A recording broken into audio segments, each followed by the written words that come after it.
ठीक है, section number 34 onward section number 95 तक, मतलब कि आपका जो लगभग half of the area of the journal exceptions जो है वहां तक हम कोशिश करेंगे कि अगर हम आज वहां तक पहुंचते हैं तो लेट अस सी कहां तक कवर कर पाते हैं। But as far as section number 100 तक का जितना एरिया है वहां पे एक चीज का फोकस जरूर करना कि देखो कभी कभी ना एग्जाम में डायरेक्ट सेक्शन पूछ लिया जाता है that which of the following section, या ये वाला जो प्रोविजन है ये कहाँ पे मेंशन है आईपीसी में। तो as far as IPC is concern या कोई भी हमारा जो सब्जेक्ट हम पढ़ रहे हैं, तो बेरेक्ट का एक ब्रॉडर एनालिसिस जो है ना, उसका एक ब्रॉडर ओवरव्यू तो हमें ध्यान में रखना ही है। Now coming to the point, कल हम लोग जो डिस्कशंस कर रहे थे उसी पे मैं थोड़ा सा एडिशंस करवाना चाहूंगा सबसे पहले। ठीक है, जो हमने कल किया था ना उसी पे कुछ एक चीजें एडिशन में लाना चाह रहा हूँ। जस्ट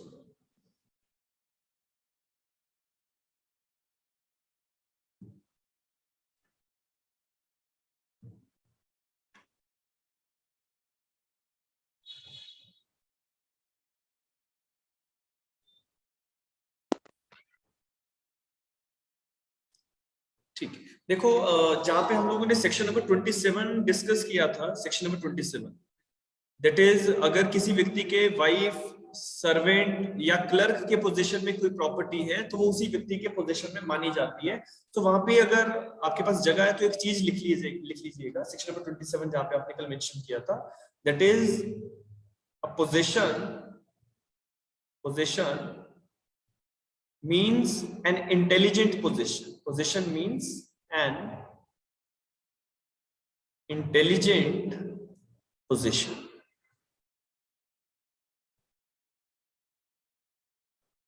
ठीक है, as far as the intelligent position word is concerned, एक छोटा सा मीनिंग यहां से आपको समझना है। देखो जैसे कि there is a person Mr. A and his property is in the possession of his servant। So servant के पास अगर कोई प्रॉपर्टी है, so it must be the intelligent position. It means that servant is aware that this property belongs to mister A and I am holding this property for my master. ठीक है, that is जो भी व्यक्ति property को hold कर रहा है, poses कर रहा है, उसको पता होना चाहिए कि ये दूसरे व्यक्ति की प्रॉपर्टी है और मैं उसको उसके बिहाफ पे जो है पोजेस करके बैठ रहा हूं। तो ये सेक्शन नंबर 27 में एक पॉइंट पे ऐड ऑन कर लेना। ठीक है, that is position means an intelligent position. ठीक है, मेयरली अगर फिजिकल स्पीकर्स म्यूट करेंगे, स्पीकर्स म्यूट करेंगे। ठीक है, merely if there is a physical presence और we can say a physical position but a person is not having the knowledge about that, तो वो जो है सेक्शन नंबर 27 के अंदर काउंट नहीं किया जाता है। तो इंटेलिजेंट पोजीशन वाला जो फ्रेज था इसको ऐड कर लीजिए। बाकी इसके साथ साथ एक सेक्शन नंबर 29 में और सेक्शन नंबर 30 में, 29 में आपका डॉक्यूमेंट की बात है, सेक्शन नंबर 30 में वैल्यूएबल सिक्योरिटी की बात है। दोनों ही सेक्शंस के अंदर इलस्ट्रेशंस को हमें थोड़ा सा फोकस करना पड़ेगा। तो मैं ब्रीफ में एक दो इलस्ट्रेशंस जो है वो आपके सामने यहाँ पे डिस्कस कर रहा हूँ, उसके बाद फिर आगे आते हैं। ठीक है, जस्ट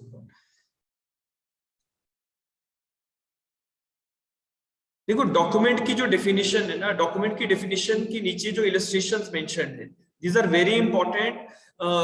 जब आप क्रिमिनल लॉ का पेपर अटेम्प्ट करते हैं ना, तो वहां पे डॉक्यूमेंट से रिलेटेड अगर कोई क्वेश्चन आता है तो हमें ये देखना पड़ेगा कि वो आईपीसी की सेक्शन 29 की डेफिनेशन से उठाया जा रहा है या एविडेंस एक्ट का जो डॉक्यूमेंट का डेफिनेशन है वहां से उठाया जा रहा है। दोनों में लगभग मोर और less the things are similar, but illustrations जो हैं वो दोनों की डिफरेंट हैं।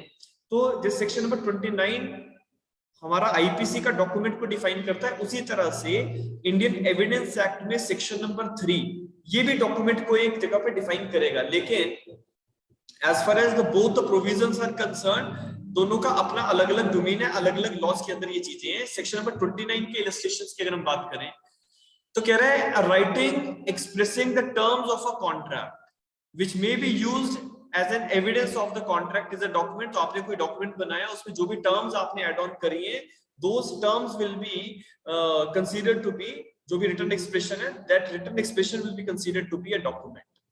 अ cheque upon a banker is a document. तो आपको सवाल आ सकता है क्या एक चेक डॉक्यूमेंट है? The answer is yes. Power of attorney, again it is a document. कोई मैप या plan, any map or plan, क्या ये डॉक्यूमेंट माना जाएगा? The answer is yes, any map or plan which is intended to be used or which may be used as an evidence is a document। Any writing contain directions और instructions is also a document. तो ये सारी चीजें जो illustrations में है ये document की टर्मिनोलॉजी में आएंगी। इसके साथ साथ एक्सप्लेनेशन नंबर 1, इसको भी स्टार लगा लो। एक्सप्लेनेशन नंबर 1 पे लिखा है कि इट इज एम मटेरियल बाय व्हाट मींस और upon what substance the letters figures और marks are form.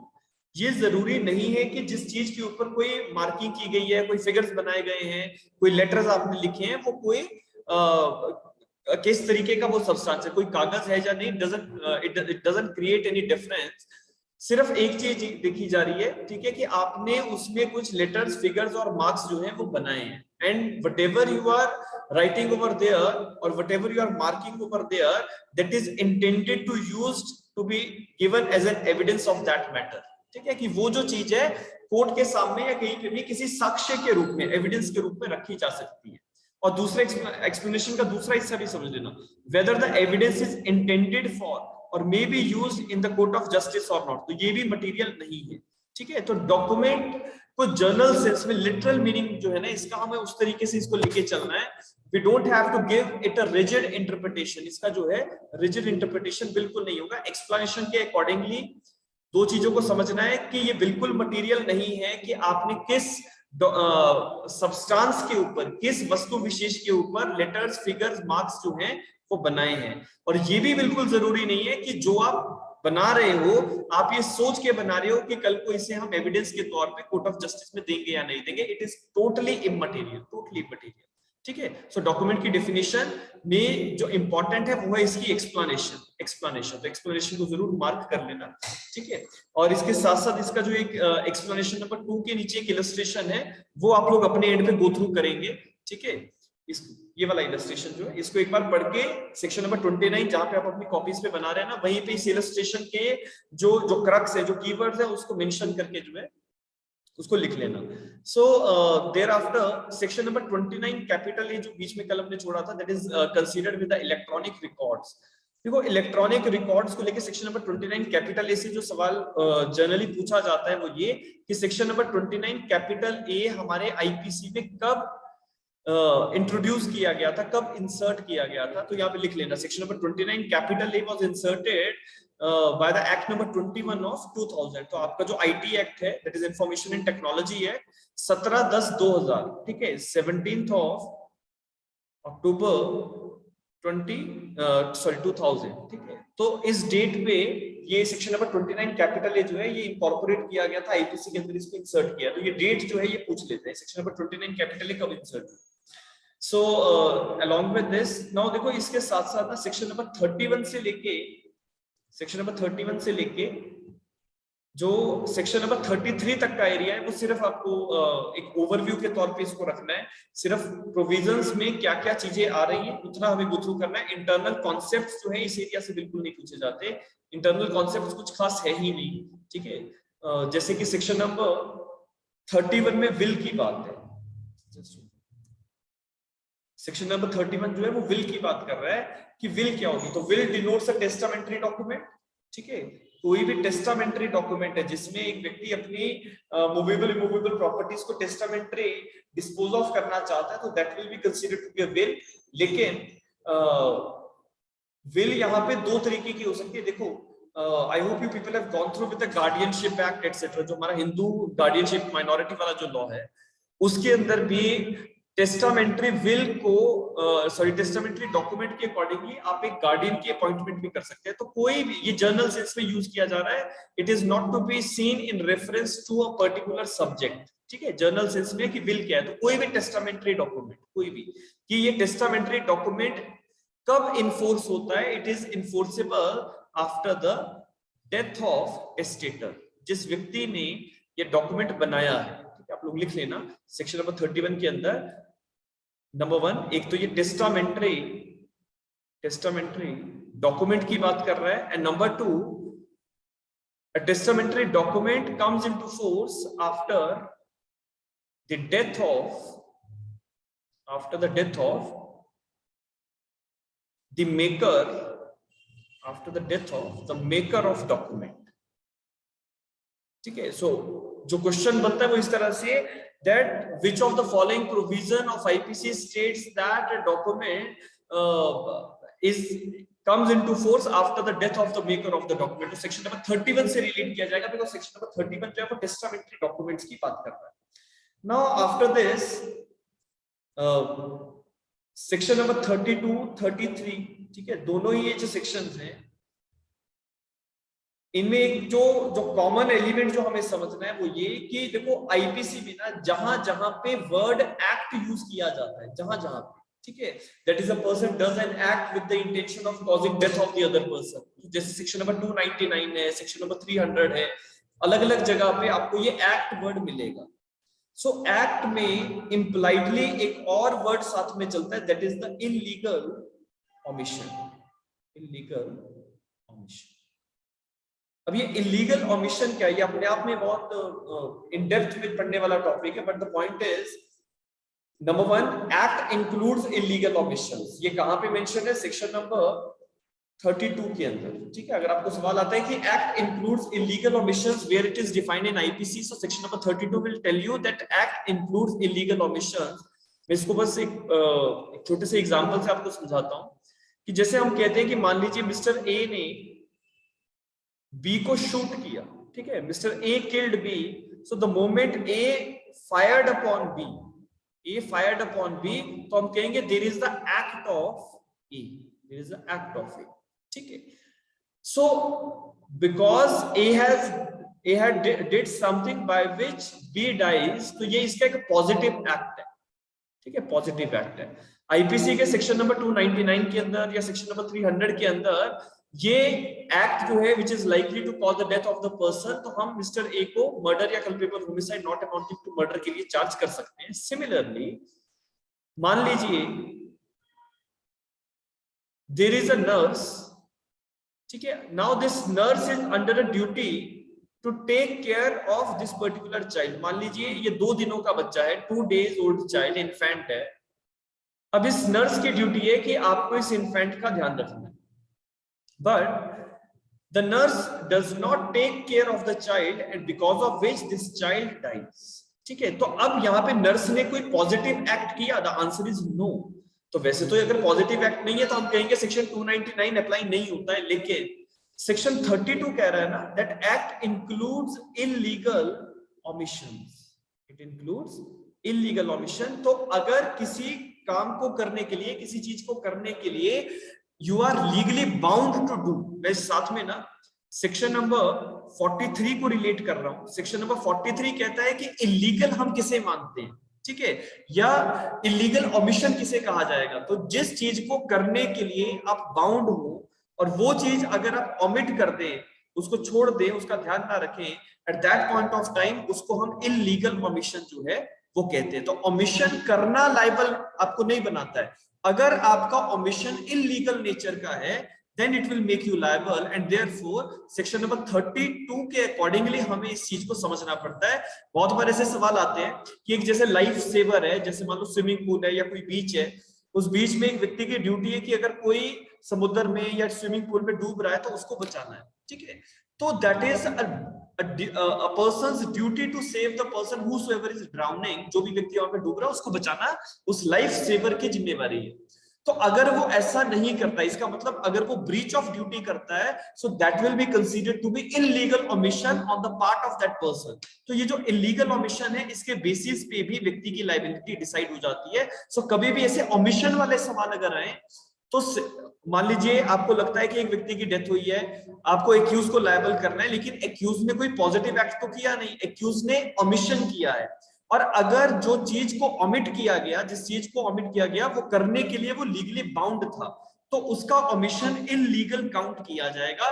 Section number 32 और सेक्शन नंबर 43 के डेफिनेशंस को हम कोरिलेट कर देंगे एंड हम उस व्यक्ति की लायबिलिटी जो है वो बना सकते हैं. तो सेक्शन नंबर 32 में लिखा है ना, in every part of this code except where the contrary intention appears, कि हर जगह इस आईपीसी में हम ये समझेंगे that the words refer to act does also extend to the word illegal omissions. So act includes illegal omission, बस इसका ध्यान रखना है. Now लेकिन अगर कॉन्ट्रेरी इंटेंशन है ना, जैसे आईपीसी में कहीं पे स्पेशली मेंशन किया है कि ओमिशन के लिए व्यक्ति लायबल नहीं होगा, एक्ट के लिए होगा, तो फिर हम उसको फॉलो करते हैं। तो that is the exceptional rule we can से।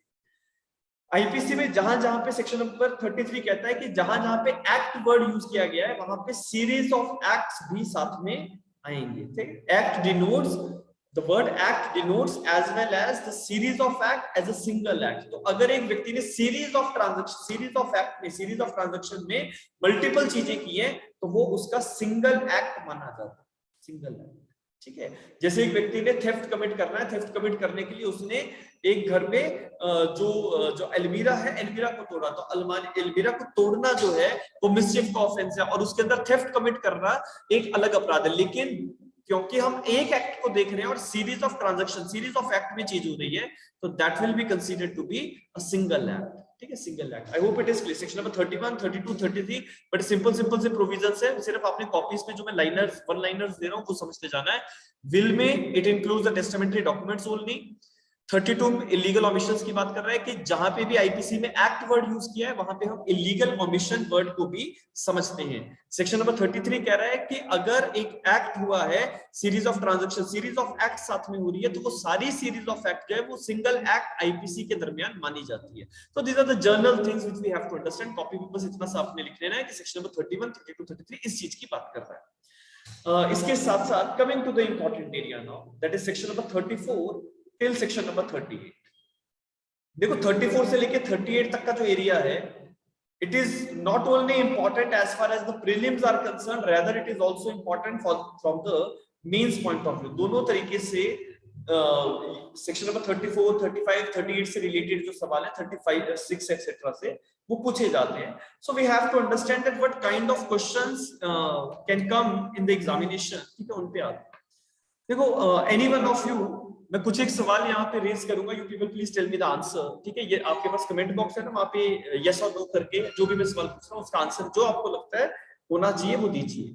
सेक्शन 34 क्या एक सब्सटेंटिव ऑफेंस है या रूल ऑफ एविडेंस है? यस, इस section 34 is a substantive offence और it is a rule of evidence.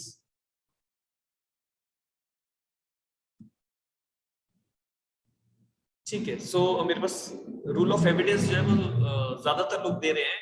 Why it is considered to be a rule of evidence and why it is not a substantive offense? तो इसके पीछे की जो reasoning है वो ये देखो, सब्सटेंटिव ऑफेंस हम उस चीज को कहते हैं जिस चीज के लिए आईपीसी में पनिशमेंट मेंशन है। ठीक है, any offence which is punishable under IPC that will be called to be a substantive offense. Section 34 का अपने आप में कोई पनिशमेंट मेंशन बिल्कुल नहीं है। तो क्योंकि सेक्शन 34 का अपना कोई पनिशमेंट नहीं है, तो सेक्शन 34 एक व्यक्ति के एक्ट के लिए दूसरे व्यक्ति को लायबल करता है, and that is why it is called to be the rule of evidence. ठीक है, तो आप लोग कॉपी पे लिख लेना that section 34 is only a rule of evidence and it does not creates a substantive offence. लिख लेना, क्योंकि कॉपी में तो हर एक चीज लिखनी पड़ेगी। ठीक है, आपको आता हो चाहे ना आता हो, doesn't matter, you have to write it down. ठीक है, section 34 is only a rule of evidence and it is not a substantive offense. Number 2, second जो सवाल है कि क्या सेक्शन 34 की एप्लीकेशन के लिए जितने भी पार्टिसिपेंट्स हैं, क्या उनका एक्टिव पार्टिसिपेशन होना जरूरी है? यस और नो करके जवाब देंगे। ठीक है, is the participation of the persons is required और not? Yes, is the participation of the persons is required or not? Common intention के प्रिंसिपल को अप्लाई करने के लिए क्या पार्टिसिपेशन जरूरी है? देखो कुछ एक लोग यस कह रहे हैं, कुछ एक लोग नो कह रहे हैं। ठीक है, अब आप लोग जो नो कह रहे हैं ना, वो मेरे ख्याल से एक चीज दिमाग में डाल के नो कह रहे हैं दैट बरिंदर कुमार घोष का जो केस था, ठीक है, दैट ओल्ड केस, तो उस केस में ये कहा गया था, and a person who stands and wait should also be liable. यही कहते हैं ना, that a person who stands and waits is also liable according to section number 34 of IPC. लेकिन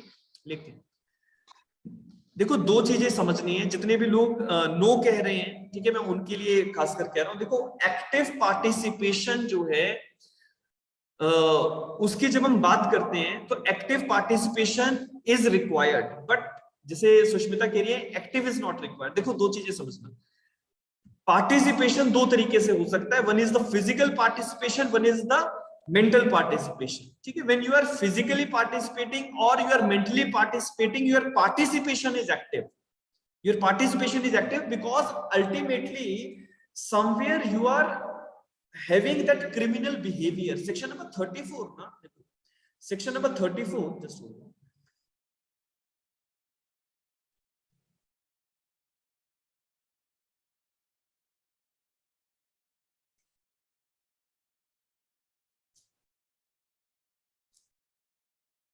या देखो सेक्शन नंबर 34 कहीं पे ऑफेंस वर्ड यूज नहीं करता है, कहीं नहीं कहता। सेक्शन नंबर 34 वर्ड यूज करता है criminal act.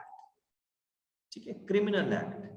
Now criminal act से हम क्या समझते हैं कि जितने भी लोग हम सेक्शन 34 के अकॉर्डिंगली जिनकी लाइबिलिटी कॉमन इंटेंशन के प्रिंसिपल पे जिनकी लाइबिलिटी को बना रहे हैं, those persons have a criminal behaviour, number one. ठीक है, तो क्रिमिनल बिहेवियर है सभी लोगों का। दूसरी चीज, सेक्शन 34 का अगर आप ऑल टुगेदर कंप्लीट ओवरव्यू लें तो वहां पे लिखा गया है that there is the overt act, overt act. अब ओवर्ट एक्ट से जो पार्टिसिपेशन वर्ड है ना उसे समझा जाएगा, पार्टिसिपेशन। सेक्शन 34 के रूल ऑफ एविडेंस के अंदर जब हम पे किसी भी व्यक्ति को इस प्रिंसिपल के अकॉर्डिंगली लायबल करवाते हैं तो हमें ये मेंशन करना जरूरी है कि उस व्यक्ति का पार्टिसिपेशन था। और जनरली जो सवाल पूछा जाता है कि क्या एक्टिव पार्टिसिपेशन सेक्शन 34 के लिए जरूरी है, the answer is yes, it is required. लेकिन जो लोग नो कह रहे हैं ना, मैं उस पर आता हूं। देखो, आप पार्टिसिपेशन दो तरीके से कर रहे हैं, either you are sitting idle, आप वहां पे बेकार बैठे हैं, लेकिन मेंटली यू आर इन्वॉल्व। ठीक है, मेंटली आप कहीं ना कहीं इन्वॉल्व हैं।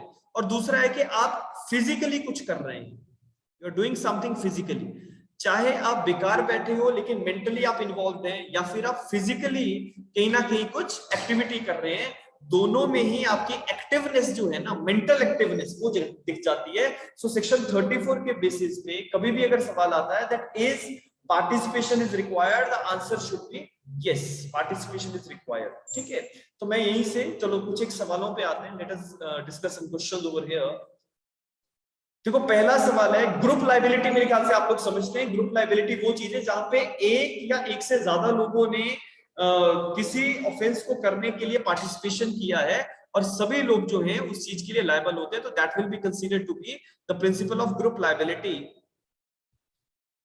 सुष्मिता का एक सवाल है that physical presence on the spot is required और नॉट। ठीक है, तो देखो फिजिकल प्रेजेंस की जहां तक बात है, ऑनरेबल सुप्रीम कोर्ट की ना कुछ एक पुरानी जजमेंट्स है, उन जजमेंट्स के अकॉर्डिंगली, क्योंकि उस टाइम पे जब वो जजमेंट्स आई थी तो उस टाइम पे telephonic communications, video calls etcetera ये सब हमारे पास अवेलेबल नहीं होता था। तो उस टाइम पे ऑनरेबल सुप्रीम कोर्ट का जो व्यू था वो ये कि जब भी किसी व्यक्ति को कॉमन इंटेंशन के प्रिंसिपल पे आप लायबल करते हैं तो वो व्यक्ति फिजिकली वहां पे मौजूद होना चाहिए। लेकिन as the technological advancements are there, as far as today this situation if comes, तो though it is not required। ठीक है, तो आज के टाइम पे इसकी रिक्वायरमेंट जो है वो नहीं है, लेकिन मैं चलो उसमें कुछ एक सवाल जो है along with the cases में डिस्कस करूंगा। ठीक है, नो इश्यूज इन दैट। चलिए, लेकिन कुछ एक सवाल चलो साथ साथ डिस्कस करेंगे। ठीक है, पहला सवाल है that law relating to the group liability has been dealt in which of the following sections, इनमें से कौन से सेक्शंस हैं जिनमें ग्रुप लायबिलिटी का प्रिंसिपल जो है वो रखा गया है। पहला सेक्शन नंबर 34 से लेके 38 तक, दूसरा सेक्शन नंबर 120 कैपिटल ए, तीसरा 149, चौथा 396 और पांचवा है सेक्शन नंबर 460। बिना बेयर एक्ट खोले, बिना बेयर एक्ट खोले आप लोग जवाब देंगे इसमें से कौन से ऐसे ऑफेंसेस हैं जहां पे ग्रुप लायबिलिटी के बेसिस पे लोगों की लायबिलिटी डिसाइड हो जाती है। यस, देखो सेक्शन नंबर 120 कैपिटल ए पे सबसे पहले बात करते हैं। क्रिमिनल कॉन्स्पिरेसी, एक से ज्यादा लोग हैं। कॉन्स्पिरेसी क्योंकि अपने आप में a mere agreement will make you liable, तो 120 कैपिटल ए कहता है कि ग्रुप लायबिलिटी बनती है। 149 that is in pursuing a common object if any offense is committed by any member of the unlawful assembly। अगर 5 से ज्यादा लोग थे, 5 से ज्यादा लोगों का एक कॉमन ऑब्जेक्ट है, कॉमन ऑब्जेक्ट क्या है, सेक्शन नंबर 141 के अंदर आईपीसी में मेंशन्ड है, तो उस कॉमन ऑब्जेक्ट को अचीव करते समय अगर किसी भी मेंबर से, अनलॉफुल असेंबली के किसी भी मेंबर से अगर ऑफेंस हो जाता है तो सारे के सारे अनलॉफुल असेंबली के मेंबर्स उस ऑफेंस के लिए लायबल हो जाते हैं। 149 कहता है ग्रुप लायबिलिटी अप्लाई होती है। नेक्स्ट वन है section number 396, that is dacoity with murder. अगर डेक्वाइटी हो रही है, डेक्वाइटी में अगेन 5 लोग कम से कम इन्वॉल्व होंगे, तो 396 भी ग्रुप लायबिलिटी की बात करता है। सेक्शन नंबर 34 से लेकर 38 वाले प्रिंसिपल पे आते हैं। देखो 34 कॉमन इंटेंशन की बात करता है, लेकिन ये पूरा कह रहा है ना 35 से लेकर 38, तो अगर मैं कहूं तो 34 जो है हमारा कॉमन इंटेंशन के प्रिंसिपल की बात करता है, 35 हमारा सिमिलर इंटेंशंस की बात करता है, 36 जो है वो partly bye act partly bye omission की बात कर रहा है, 37 जो है वो 2 या 2 से ज्यादा लोगों ने कुछ एक ओमिशंस की हैं उसकी लायबिलिटी की बात करेगा, और 38 भी समहाउ इसी से रिलेट करता है। सो अगेन 34 से 38 भी ग्रुप लायबिलिटी की बात कर रहे हैं। लास्ट में आपका बचा सेक्शन नंबर 460। देखो ये 4 जो पहले के 4 ऑफेंसेस है ना, ये तो जनरली हम लोग क्योंकि ऑल टुगेदर बार बार पढ़ते हैं तो ये हमारे ध्यान में रहते हैं, लेकिन सेक्शन नंबर 460 ऐसा सेक्शन है जो हम कहीं ना कहीं स्किप कर जाते हैं। तो सेक्शन नंबर 460 ये कहता है कि जब एक से ज्यादा लोग जो है ना वो किसी घर में रात के समय हाउस ब्रेकिंग कर जाते हैं, तो सभी लोग जो है 460 के अकॉर्डिंगली लायबल होते हैं। एक बार सेक्शन नंबर 460 आप लोग बेरेक्ट में निकालें ताकि ये याद रहे आपको आने वाले समय में। Section number 460 just take it.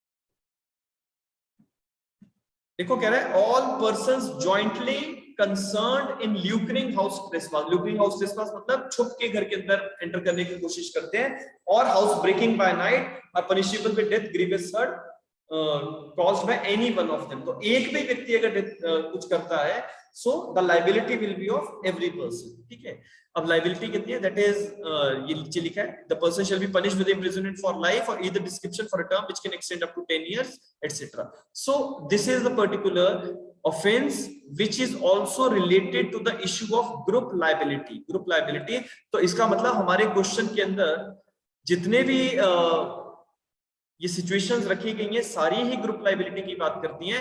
So options पे आते हैं। देखो हिमाचल में ना ऐसे सवाल बहुत आएंगे, स्पेशली एचपी में जब क्रिमिनल लॉ का हम पेपर देखते हैं। ठीक है, कोई कुछ कहना चाहता है? ये एनीवन? ठीक है, सो देखो पहला कह रहा है 1 and 2 आर करेक्ट। ठीक है, तो 1 and 3 आर करेक्ट, सॉरी। तो अब ये वाले 2 सेक्शंस तो कहते ही कहते हैं। 120 कैपिटली भी ग्रुप लाइबिलिटी की बात कर रहा है, तो ये भी ऑप्शन होना चाहिए, 4th भी होना चाहिए, 5th भी होना चाहिए। तो all of these are correct. ठीक है, तो इसका जो आंसर है that will be answer B. चलिए, so coming to the next question. ठीक है, सो अब देखो ये एक क्वेश्चन है, आप लोग मेरे ख्याल से इसका जवाब बहुत इजीली दे देंगे। क्वेश्चन है which case is known as a postmaster case। which case is known as a postmaster case। Option में हमारे पास है महबूब शाह वर्सेस एम्परर, दूसरा ऑप्शन है Kripal Singh versus state of UP, third option है Jumman versus state of Punjab, and fourth option है Varinder Kumar Ghosh versus king emperor. क्या answer है? यस, मेरे ख्याल से आप लोगों ने क्वेश्चन पूरा पढ़ने से पहले ही जवाब दे दिया होगा। ठीक है, Monica is saying A. Monica first option देखिए आप क्या है इस सवाल में। ठीक है, first option is Mehboob Shah versus king emperor, और महबूब शाह वर्सेस किंग एम्परर जो है वो पोस्ट मास्टर केस नहीं है। पोस्ट मास्टर केस जो है वो हमारा ये वाला है, Varinder Kumar Ghosh versus king emperor. देखो ये 4 के 4 केसेस ना आपके कॉमन इंटेंशंस के प्रिंसिपल से रिलेट करते हैं। कृपाल सिंह का केस हो, जुम्मन का केस हो, महबूब शाह का सिमिलर इंटेंशन से रिलेट करेगा, और वरिंदर कुमार घोष का पोस्ट मास्टर केस है। पोस्ट मास्टर केसेस को इसलिए कहा जाता है बिकॉज ये कुछ एक लोग ऑफेंडर्स जो थे, जो एक्यूज लोग थे, वो एक पोस्ट ऑफिस के अंदर जाके ऑफेंस कमिट करने लगते हैं। तो एक जो पोस्ट मास्टर था यहाँ पे, उसने इन लोगों को जब रिस्ट्रेन करने की कोशिश करी, रोकने की कोशिश करी, तो these persons killed this postmaster and thereafter they ran away. तो इसलिए ये पोस्टमास्टर केस का यहाँ पे वर्ड जो है वो यूज किया जा रहा है। अब यहाँ से देखो ना, दो तीन चीजें हमें ध्यान में रखनी कि जैसे चार ऐसे केसेस यहाँ पे रखे गए हैं जिसमें से दो केस तो ऐसे हैं जो बहुत ही ज्यादा इंपॉर्टेंट है। रिसेंटली आप लोगों ने जैसे एडीए का पेपर दिया होगा अगर, तो पहला ही केस क्रिमिनल लॉ में महबूब शाह वर्सेस एम्परर का था। As it is complete facts of Mahboob Shah versus emperor were there, but still बहुत सारे लोगों ने केस के फैक्ट्स को अप्रिशिएट करने की बजाय अपना दिमाग लगाना शुरू कर दिया, और काफी लोगों का जो आंसर है वो गलत भी हुआ उसमें। ठीक है, मेरे पास बहुत सारे लोग कहते रहे कि सर हमने वहां पे मर्डर के लिए लायबल कर दिया एटसेट्रा एंड सो ऑन, लेकिन आपने महबूब शाह वर्सेस एम्परर का अगर जजमेंट ठीक से पढ़ा होता तो सेम वही फैक्ट सिचुएशन में रखे गए थे। तो अब देखो ना, यहाँ पे हिमाचल में एक ट्रेंड है कि जैसे इस तरह के अगर सिचुएशंस जो है ना वो पूछी जाती है कि फलाना केस है वो किससे रिलेटेड है, तो ये तो जनरल क्वेश्चन हो गया कि आपको ऐसा सवाल आ सकता है। बट इसके साथ साथ एक और जो चीज है जो हिमाचल में देखी जाती है कि आपको ये भी पूछा जा सकता है कि बरिंदर कुमार घोष के केस में जजेस कितने थे। ठीक है, हाउ मेनी जजेस वर देयर, जजमेंट किसने डिलीवर किया है, ये सवाल पूछ लेंगे। महबूब शाह का केस किसने डिलीवर किया, कौन कौन से जजेस थे। तो these kind of questions are there in Himachal. Last year के अगर आप पेपर देखिए 2019 का 2018 का, तो इस तरह के सवाल बहुत ज्यादा पूछे गए। तो मैं यहीं पे आप लोग, क्योंकि अभी सेक्शन नंबर 34 पे डिस्कशंस कर रहे हैं ना, and I hope the pointers are being jotted down by you people, वो लिख रहे होंगे आप लोग। तो जैसे बरिंदर कुमार, लिखते जाना, बरिंदर कुमार घोष का जो केस है दैट इज एम्परर वर्सेस, जो पूरा साइटेशन है वो इस तरह से, एम्परर वर्सेस बरिंदर कुमार घोष। अब इस केस के कुछ एक इंसिडेंटल चीजें जो हमें पता होनी चाहिए। नंबर वन, कि ये केस किसका है, प्रिवी काउंसिल का है या किसी और कोर्ट का है। तो ये केस जो है हमारा Barinder Kumar Ghosh versus emperor versus Barinder Kumar Ghosh, ये 1924 का बॉम्बे हाई कोर्ट का डिसीजन है। ठीक है, बॉम्बे कोर्ट का। और इसके साथ साथ इसमें जो जजेस थे, जजेस का नाम आप लोग लिख लें, it is justice Atkinson, justice Atkinson, the other one is justice Sumner, SUMNER, and the third one is justice H। ठीक है, ये तीन लोग थे, जजेस बेंच ने जजमेंट दिया था, और जो जजमेंट डिलीवर किया था that judgment was delivered by justice Sumner. ठीक है, तो ये मार्क कर लेना, ये लास्ट ईयर में पूछा भी गया और ये स्वाभाविक है, हिमाचल में ऐसे सवाल जो है वो आते हैं। ठीक है, justice Sumner has delivered the judgment. ठीक है, हैज डिलीवर्ड द जजमेंट। और इसी से बरिंदर कुमार घोष से एक और सिचुएशन जो रिलेट कर जाती है वो ये कि कोर्ट ने इस केस में क्या फ्रेज दिया था। तो यहाँ पे जो फ्रेज दिया गया था वो ये था that one who stands and wait, one who stands and wait is also liable। ठीक है, one who stands and wait is also liable। चलिए, सो इसके साथ साथ अगले ये जो महबूब शाह का केस है इस पे भी आएंगे। Let us come to section number 35 thereafter we'll discuss।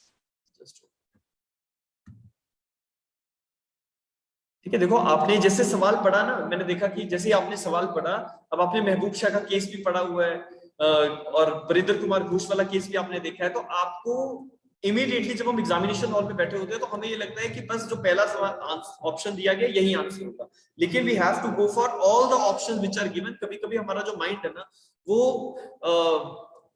गलती कर जाता है, और ये गलती जो है इसको करने नहीं देनी है। क्वेश्चन नंबर 11 पे आ रहा हूं। ठीक है, क्वेश्चन नंबर 11 कह रहा है मार्क द इनकरेक्ट रिस्पॉन्स। देखो सवालों में ये चीज को ध्यान रखना पड़ता है कि ऊपर लिखा क्या है, इनकरेक्ट चीज को हमने यहाँ पे मार्क करना है। लिखा है section 34 is explanatory clause which creates no specific offence. Section 34 is an explanatory clause which creates a no specific offense। तो हमें लगता है ये जो चीज लिखी है ये करेक्ट है, तो साइड पे लिख देना ये तो ठीक है। दूसरा देखो क्या लिखा है, section 149 creates a specific offense in the membership of the unlawful assembly itself। ये भी ठीक है। सेक्शन 149 कहता है एक स्पेसिफिक ऑफेंस है, उसकी पनिशमेंट है, और जो भी लोग अनलॉफुल असेंबली के मेंबर होते हैं एवरी पर्सन इज लायबल। तीसरा कह रहा है section 34 deals with the common intention and 149 deals with the common object। ये भी ठीक है, इसको भी करेक्ट लिख लो। और डी ऑप्शन कह रहा है that 149 requires some overt act to be done।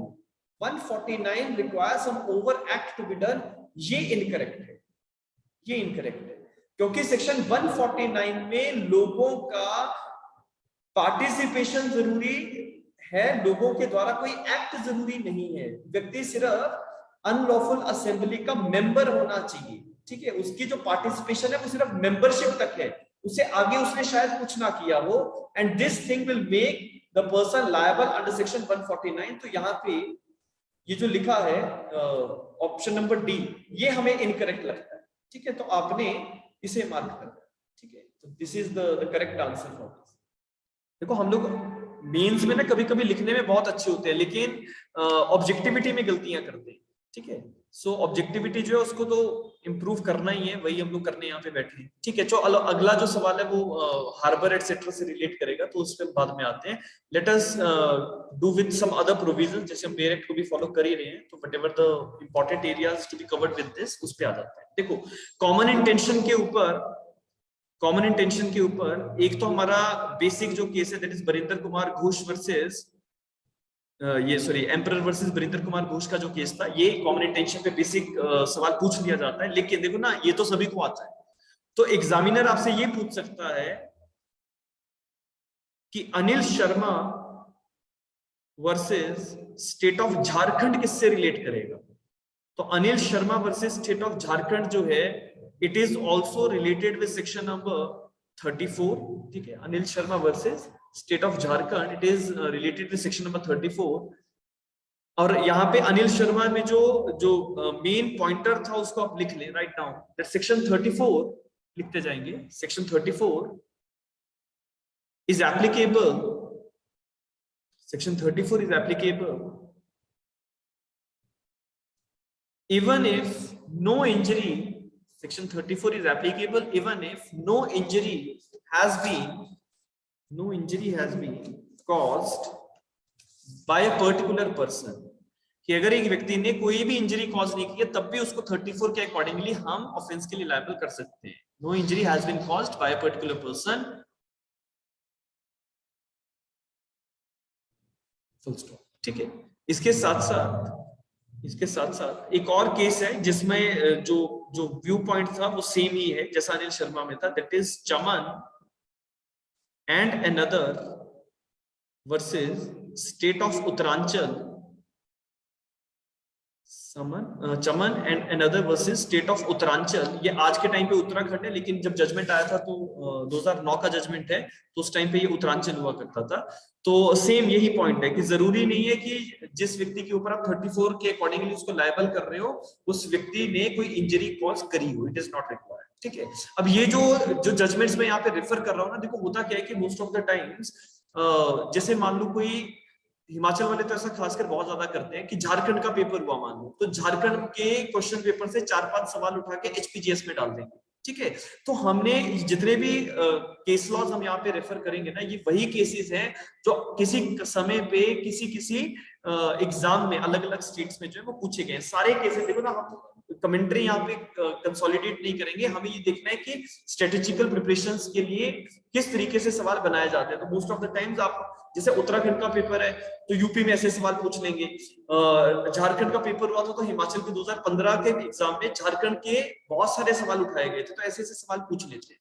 Coming to the next point, next जो हमारा केस है that is related with section number 35, section number 35, और केस का नाम है that is Mehboob Shah versus king emperor, Mehboob Shah versus king emperor. अब ये जो केस है हमारा 1945 का है, number 1।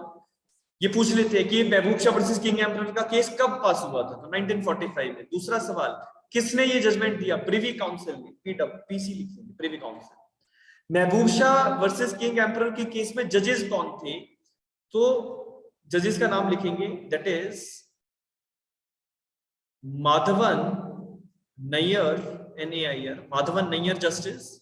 The other one is Thankerton, THANKERTON, Thankerton, and the other one is JBEAUOMONT,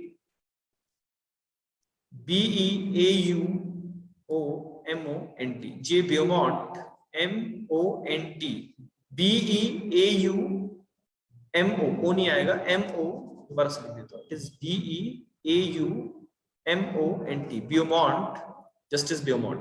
अब अगर आप प्रीवियस ईयर पेपर देखेंगे ना HPGS का, तो वहां पे एक सवाल पूछा गया था कि महबूब शाह वर्सेस किंग एम्परर के केस में जजमेंट जब डिलीवर हुआ तो उसमें से इंडियन जज कौन था, तो उसमें ना 3-4 लोगों के इंडियन जजेस के नाम दे दिए, तो बच्चे बस कंफ्यूज हुए।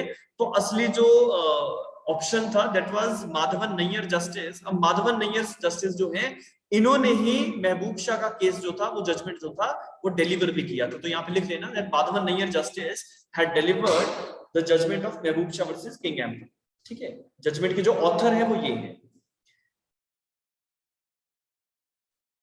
चलिए, सो महबूब शाह वर्सेस किंग एम्परर दो चीजों के लिए बहुत ज्यादा अपनी इंपॉर्टेंस रखता है। नंबर 1, आपको सवाल आ जाता है कि कॉमन इंटेंशन और सिमिलर इंटेंशन के बीच में डिफरेंस कौन सी केस में दिया गया, तो महबूब शाह का ही केस है। तो यहीं पे नीचे लिख लेना दैट डिफरेंस बिटवीन, लिखते जाइएगा, difference between common intention and similar intention, difference between common intention and similar या same, common intention and similar या same intention was given by in this case. ठीक है, और दूसरा जो इसका इंपॉर्टेंस है दैट इज कॉमन इंटेंशन को समझने के लिए पार्टीज का कंडक्ट देखा जाता है। तो लिखते जाना that common intention is to be inferred, common intention is to be inferred from the conduct of the person, from conduct of the persons। ठीक है, जैसे इस केस में महबूब शाह के केस के अगर ब्रीफ में आपके सामने फैक्ट्स रखूं, तो ये कुछ इस तरह से थे। जैसे एक व्यक्ति है, मान लो मिस्टर ए, ठीक है, ये खेतों में गया था और वहां से ना घास इकट्ठा करने गया, तो इसको एक्स और वाई ने जो है वो रिस्ट्रिक्ट किया कि आप जो है यहाँ से घास नहीं ले सकते। तो जब ए घास लेके वापस आ रहा था, तो एक्स और वाई ने जो है ए की पिटाई करना शुरू कर दिया, और उसी टाइम पे ए ने जब चिल्लाया, तो यहाँ से दूसरी ही खेत में इसके जो अंकल लोग थे वो वहां पे काम कर रहे थे कल्टीवेशन का, तो पी और क्यू क्योंकि खेत में थे, तो उस टाइम पे अपने अपने जो गन्स थी, जो राइफल्स थी, वो साथ में लोग रखते थे। तो ये जैसे ही आए, इन्होंने देखा कि इनके भांजे की पिटाई हो रही है, तो पी ने एक्स के ऊपर फायर किया और एक्स मर गई, ही डाइज। क्यू ने वाई के ऊपर फायर किया, लेकिन वाई जो है ये बच गया, ठीक है, और ये भाग गया यहां से। अब सवाल उठा कि पी और क्यू की लाइबिलिटी जो है वो इस तरह से होगी कि पी ने क्योंकि मर्डर किया है एक व्यक्ति का, तो 302, क्यू ने दूसरे व्यक्ति को मारने की कोशिश करी तो 307, और दोनों ने एक साथ ये काम किया, तो कोर्ट ने जब चार्जेस लगाने की बात हुई तो 34 साथ में चला लिया, कि मतलब पी जो है वो 302 के लिए लायबल है और 307 के लिए रेड विथ 34 लायबल होगा, और क्यू जो है 307 के लिए एक्चुअल ऑफेंस इसने किया, और 302 रेड विथ 34 जो है उसके लिए भी लायबल है। तो कोर्ट में अब ये व्यू पॉइंट रखा गया कि सर यहाँ पे कॉमन इंटेंशन नहीं दिखती है। कॉमन इंटेंशन क्यों नहीं दिखती? बिकॉज कॉमन इंटेंशन को देखने का जो आपका टेस्ट है, वो जो एक्यूज लोग थे, क्या एक दूसरे के म्यूचुअल रिप्रेजेंटेटिव लगते हैं या नहीं, म्यूचुअल एजेंट लगते हैं या नहीं, क्या एक दूसरे के लिए काम हो रहा है या नहीं। तो कोर्ट ने कहा कि जब पी ने एक्स को गोली मारी और क्यू ने वाई को गोली मारी और वाई भाग गया, तो वाई को मारने के लिए पी ने तो फायर नहीं किया, और अगर पी ने फायर नहीं किया तो दोनों का कंडक्ट जो है वो कॉमन इंटेंशन के बेसिस को नहीं दर्शाता है। एंड दैट इज व्हाई इस केस में कोर्ट ने ये कहा कि दोनों की इंटेंशन सिमिलर दिखती हैं, सिमिलर दिखती है। पी एक्स को मानना चाहता है, क्यू वाई को मानना चाहता है, सिमिलर है, लेकिन दोनों का इंटेंशन कॉमन नहीं माना जाएगा, बिकॉज कंडक्ट जो है ना वो म्यूचुअल एजेंसी को नहीं दिखा रहा है। And that is why court ने एक डिफरेंशिया क्रिएट किया महबूब शाह के केस में, that what is a difference between common intention and similar intention, और दूसरा जो प्रिंसिपल रखा दैट इज कि कॉमन इंटेंशन को देखने के लिए पार्टीज का कंडक्ट जो है उसे देखा जाएगा। इसके साथ साथ कृपाल सिंह का केस मैंने जैसे भी आपको बताया, again it is related with the common intention principle. ठीक है, अभी जैसे सुष्मिता का एक सवाल था कि क्या ऑन द स्पॉट व्यक्ति की प्रेजेंस होना जरूरी है या नहीं। तो देखो, मैंने जैसे कहा ना कि आज के टाइम पे अगर ऐसे केसेस आते हैं तो it is not required, but एक बहुत पुराना केस है हमारा 1960 का केस का नाम है जेएम देसाई। केस को लिख लो, क्योंकि देखो ना, हमें एग्जाम हिट करना है। हमारी अपनी जो जो उसको अप्रिशिएट करने की जो पावर है, जो किस तरीके से हम फैक्ट्स को अप्रिशिएट कर रहे हैं, वो एक अलग चीज है। बिकॉज एग्जामिनर क्वेश्चन पेपर में जो आपने चीजों को मार्क किया है आंसर शीट में, उसके बेसिस पे आपको इवैल्यूएट करेगा। हम क्या सोचते हैं दैट इज नॉट मटेरियल। तो GM Desai versus state of Bombay, GM Desai versus state of Bombay 1960 supreme court. इस केस में ऑनरेबल सुप्रीम कोर्ट ने ये कहा था दैट फिजिकल प्रेजेंस, लिख लेना, physical presence of accused, physical presence of accused is necessary, physical presence of accused is necessary for the application of, physical presence of the accused is necessary for the application of section 34, is necessary for the application of section 34। तो आपको सवाल ऐसा आ जाता है कि it is necessary, physical presence is necessary in for the application of 34। ये कौन से केस में कहा गया? तो JM Desai versus state of Bombay को आप सीधा सीधा मार्क करेंगे, कोई सोचने की जरूरत ही नहीं है। इसके साथ साथ सेक्शन नंबर 34 और 149 में आप लोग देखो ना, सभी जो प्रिपरेशंस कर रहे हैं, section 34 that is the principle of common intention, और section number 149 that is the principle of common object. ठीक है, इन दोनों के बीच में मोस्ट ऑफ द टाइम जो डिफरेंसेस हैं बहुत बार पूछे जाते हैं, that write a short note या फिर write a difference between common intention common object. तो यहीं से एक केस लॉ है दैट इज नानक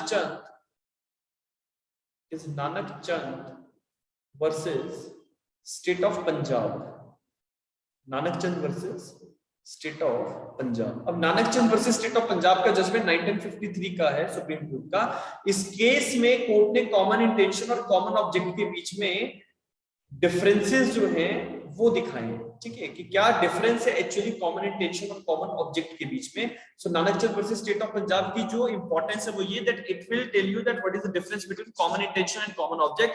आपको कभी भी डिफरेंस लिखने को आ जाए, ठीक है, हिमाचल में होता है ना कि जैसे आप एचपीजीएस मेंस के जब पेपर दोगे ना in future with God grace, तो जो लास्ट का क्वेश्चन होता है जो आईपीसी से रिलेट करता है, उस क्वेश्चन में आपको डिफरेंसेस पूछे जाते हैं, मतलब 5-7 डिफरेंसेस पूछ लेंगे एग्जामिनर आपको। अब वो 5-7 डिफरेंसेस देखो ना, लगते तो बहुत इजी है, जैसे कॉमन इंटेंशन कॉमन ऑब्जेक्ट का डिफरेंस पूछ लिया, क्रिमिनल ब्रीच ऑफ ट्रस्ट में से अप्रोप्रिएशन का डिफरेंस पूछ लिया, थेफ्ट और एक्सटॉर्शन का डिफरेंस पूछ लिया, ग्रीवियस हर्ट का पूछ सकते हैं, एटसेट्रा। बाइगैमी और एडल्ट्री में पूछ लेते थे पहले, अब तो एडल्ट्री चलो डिक्रिमिनलाइज हो गया है तो नहीं पूछते, लेकिन अब ये डिफरेंसेस 5-5 नंबर में आपने पूछने हैं। तो आपको देखो ना, डिफरेंस तो सभी लोग लिख लेंगे, but how you are making it different from the other candidates that is important. तो अगर आप किसी भी डिफरेंस को डिनोट करने से पहले छोटा सा एक लाइन में अगर ये लिख दें that common intention and common object is differentiated by the honourable supreme court in Nanak Chand versus state of Punjab 1953, और उसके बाद जो आपने 4-5 पॉइंटर्स देने हैं जल्दी से देके आप क्वेश्चन जो है वो खत्म हो जाता है। तो that will make your answer different from the other candidates, इसका ध्यान रखना। ठीक है, now coming to the next area. अब जो आगे का हमारा एरिया है section number 34 and 35 we have discussed over here. ठीक है, 35 सिमिलर इंटेंशंस, 34 कॉमन इंटेंशंस की बात करता है। अब इसके साथ साथ सेक्शन नंबर 36 और 36 एंड 36 बात करता है कि एक व्यक्ति ने पार्टली कुछ एक्ट किया और पार्टली कुछ ओमिट किया, और दोनों का ही जो कॉन्सिक्वेंस निकला वो एक ऑफेंस था। ठीक है, दोनों का ही कॉन्सिक्वेंस एक ऑफेंस निकला। जैसे मान लो एक व्यक्ति ने अपनी वाइफ को बहुत समय तक खाना नहीं दिया, ठीक है, so because that person is legally bound to maintain his wife and he is not doing it, so that will be an illegal omission, number 1। और साथ में उसने थोड़ी बहुत पिटाई भी करी। तो थोड़ी बहुत पिटाई जब मैंने वर्ड यूज किया ना, तो इसका मतलब the injuries which that person is giving to his wife are not sufficient to cause the death. ठीक है, क्योंकि मर्डर या कल्पेबल होमिसाइड के लिए जरूरी है that injury must be sufficient और is likely to cause death. लेकिन अगर injury is neither likely to cause death, neither it is sufficient to cause death, तो मर्डर तो नहीं बनेगा, नाइदर कल्पेबल होमिसाइड बनेगा। लेकिन क्योंकि वहां पे उसने इलीगल ओमिशन भी किया है, तो अगर इलीगल ओमिशन भी साथ में किया है तो सेक्शन नंबर 36 आपका जो है वो बीच में आ जाता है। Let us go for section number 36। Illustrations important है, मार्क कर लीजिएगा। ठीक है, just hold on.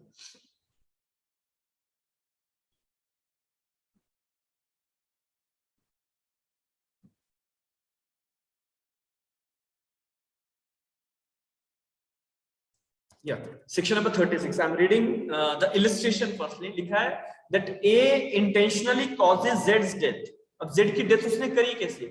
Partly by illegally omitting to give Z food. एक तो उसने खाना देना बंद कर दिया, and partly by beating Z. A has committed murder. ठीक है? Because the effect of act and omission is an offense. जो effect उसने cause किया वो एक अपराध, ठीक है ना? Wherever causing a certain effect or attempt to cause an effect by an act or by omission is an offense, it is to be understood that causing of that effect partly by an act and partly by omission is the same offense. तो आधा आधा भी अगर वो कर रहा है ना, आधा एक्ट किया आधा omission किया, तो वो एक ही अपराध माना जाता है, सेम ऑफेंस माना जाता है। इसके साथ साथ सेक्शन नंबर 37 जो कॉपरेशन की बात कर रहा है, cooperation, section number 37 talks about cooperation. Cooperation मतलब दो लोगों ने आपस में सहयोग दिया और उसके बाद कुछ ऑफेंस होता है। तो बड़ा इजी सी इलस्ट्रेशंस हैं, इलस्ट्रेशन देखो मैं बार बार कह रहा हूं बहुत इंपॉर्टेंट है। ए और बी, इलस्ट्रेशन की ही मैं यहाँ पे रेफरेंस दूंगा। ए और बी एक जेल में जेलर, ठीक है, एक इनमेट है जेल में, एक व्यक्ति है मिस्टर एक्स। तो जब ड्यूटी आवर्स 12 घंटे मान लो ए ड्यूटी करता है, तो अपने 12 घंटे की ड्यूटी में एक्स को जो फूड है वो सप्लाई नहीं हो रहा है। उसके बाद जब बी आया, बी ने भी 12 घंटे की अपनी नौकरी जब करी, तो उस टाइम पे ए को जो है फूड नहीं दिया, and because of starvation, starvation मतलब भूख के कारण से, because of hunger that person dies. ठीक है, अब क्योंकि अगर हम दोनों के आइसोलेटेड एक्ट्स देखें तो ये तो 12-12 घंटे ही काम कर रहे हैं, लेकिन दोनों का कॉपरेशन अगर हमें दिख जाए तो दोनों की ज्वाइंट लायबिलिटी जो है वो बन सकती है सेक्शन नंबर 37 के according. I am reading it. Section number 37 कह रहा है when an offence is committed by means of several acts, offence is committed by means of several acts, whoever intentionally cooperates, जानबूझ के अगर कोई व्यक्ति सहयोग करता है, intentionally cooperates in the commission of the offense by doing any one of those acts, कुछ भी अगर वो काम कर रहा है either singly or jointly with any other person, ठीक है, commits the offense। तो इसके जो दोनों इलस्ट्रेशंस हैं, इलस्ट्रेशंस आप लोगों ने पढ़ने हैं, वैसे तो मैंने एक इलस्ट्रेशन करवा दिया, एक आप लोग खुद पढ़ेंगे, ठीक है। और उसके बाद जो इलस्ट्रेशन का क्रक्स है वो यहीं पे कॉपी पे अगर जगह है तो वहां पे उसको थोड़ा सा रख लेना, ताकि आप इलस्ट्रेशन में 3 इलस्ट्रेशन है यहाँ पे ना, तीनों का अलग अलग मीनिंग है, तो उसको उस तरीके से समझना है।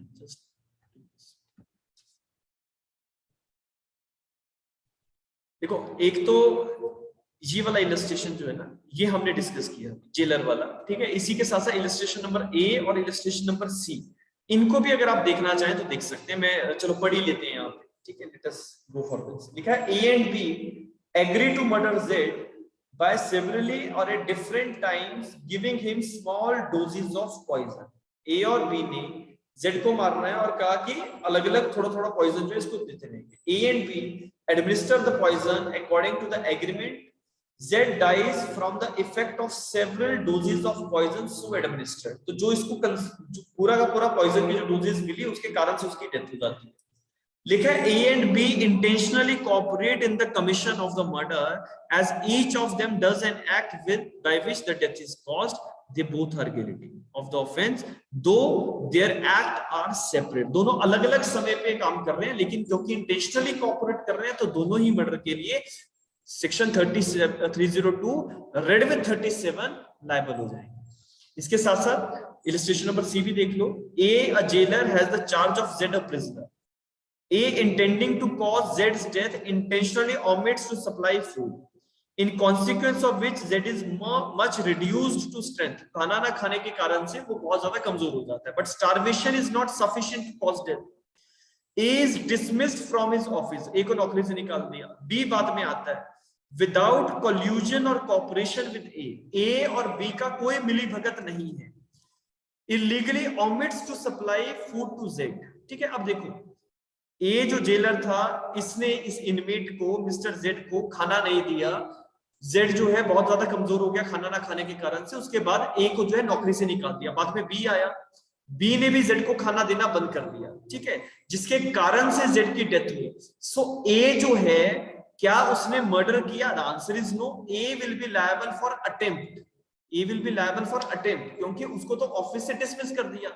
और क्योंकि ए और बी का आपस में कोई कॉपरेशन नहीं है, कोई कॉल्यूजन नहीं है, कोई मिलीभगत नहीं है, तो एक दूसरे के एक्ट के लिए ये लायबल नहीं हो सकते, और इसीलिए बी के ऊपर जो चार्ज लगेगा वो मर्डर का होगा, और ए के ऊपर जो चार्ज लगेगा वो 307 that is attempt to murder का होगा। आगे पढ़ते हैं।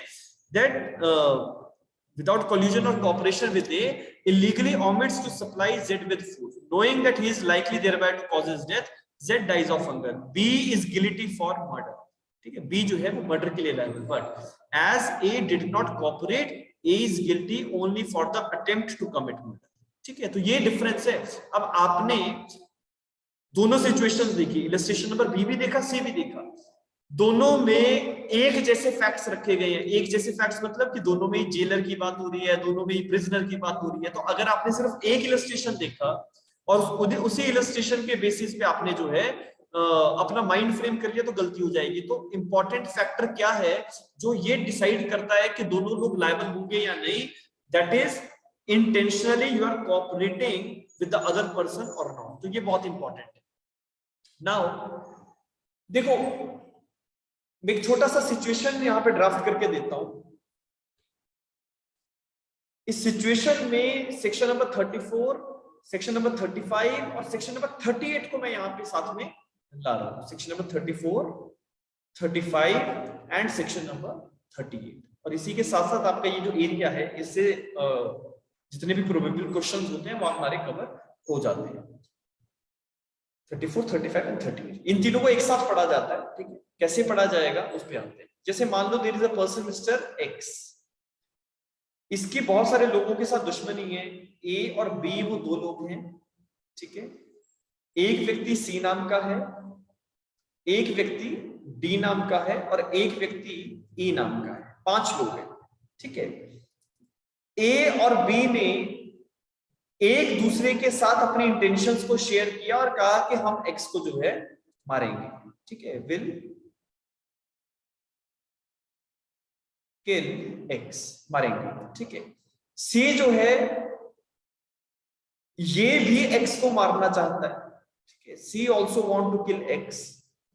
ये जो डी नाम का व्यक्ति है, ये इसको भी कोई बदला लेना है मान लो, तो ये भी इसे मारना चाहता है और ए भी इसे मारना चाहता है। ठीक है, मैंने यहाँ पे 4 अलग अलग इंसिडेंट्स को हम एक साथ कोरिलेट करेंगे so that you will get to understand that how the thing will work out. अब देखो, क्योंकि अब x जो है मान लीजिए किसी चौराहे पे खड़ा है, c x को मारने के लिए फायर करता है, गोली चलाता है, और कोइंसिडेंटली उसी समय a और b भी वहीं पे मौजूद थे, इन्होंने भी उसी टाइम फायर कर दिया। ठीक है, दे ऑल्सो फायर्ड। लेकिन इससे पहले की घटना पे आते हैं। तो पहले हुआ क्या कि जैसे मैंने कहा ना कि डी को x से बदला लेना था, तो डी जो है एक्स के साथ लड़ाई कर रहा है और उस दौरान डी ने एक्स को थप्पड़ मारा। ठीक है, थप्पड़ मारा, और उसी दौरान ई भी मौके पे मौजूद है और ई ने एक्स को एक लाठी से